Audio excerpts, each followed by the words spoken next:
నమస్తే అండి, నేను మీ Prasanna. Welcome to simple garden. ఈరోజు మన తోటలో అరటి పువ్వు ఉన్నది, కోసుకొని దాంతో పకోడీలు వేసుకుందామండి. కొన్ని అరటి పువ్వు ఉంది, కోసుకుందాము. కోసిన ఈ పువ్వుని ఇలా ఒలుచుకోవాలి. ముందుగా లోపల ఉన్న పువ్వులన్నీ ఒలిచి ప్లేట్లో వేసుకోవాలండి. తర్వాత ఆ పువ్వులో నుంచి సన్న రేకులాగా ఉంటాయి, పుల్లల్లాగా, అవి మాత్రమే తీసుకోవాలండి. పువ్వు అంతా పడేస్తాను నేను. ఆ సన్నగున్న పుల్లల మాదిరి ఉంటుందండి, అవే అరటి పువ్వు మాత్రమే, అందులోని మాత్రమే తీసుకొని ఇట్లా ఒలుచుకొని వేసుకుంటాము. చూడండి, ఆ పుల్లలా గట్టిగా ఉంటుంది కదా, దాన్ని తీసి పడేయాలి. ఆ మధ్యలో ఉన్న సన్న పుల్లలు ఉంటాయి, అవే అరటి పండు అవుతుందండి మనకు. అది మాత్రమే యూస్ అవుతుంది, ఇంకేది మనకు యూస్ అవ్వదు.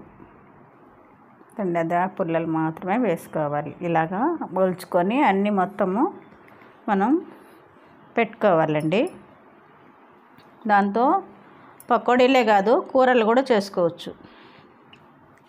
ఇప్పుడు అరటి పువ్వు, శనగపిండి 1 కప్పు, బియ్యపిండి 1 కప్పు, కొద్దిగా పసుపు, పచ్చిమిర్చి, అరటి పువ్వు, కరివేపాకు, కొంచెం ఇడ్లీ సోడా వేసుకొని అందులో నీళ్ళు పోసుకొని మనం పకోడీల పిండిలా కలుపుకోవాలి.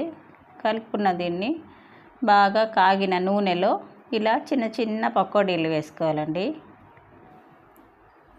పకోడీలు కాల్చుకొని తీసుకుంటే అరటి పువ్వు పకోడీలు రెడీ అయిపోయినట్లే మనకు.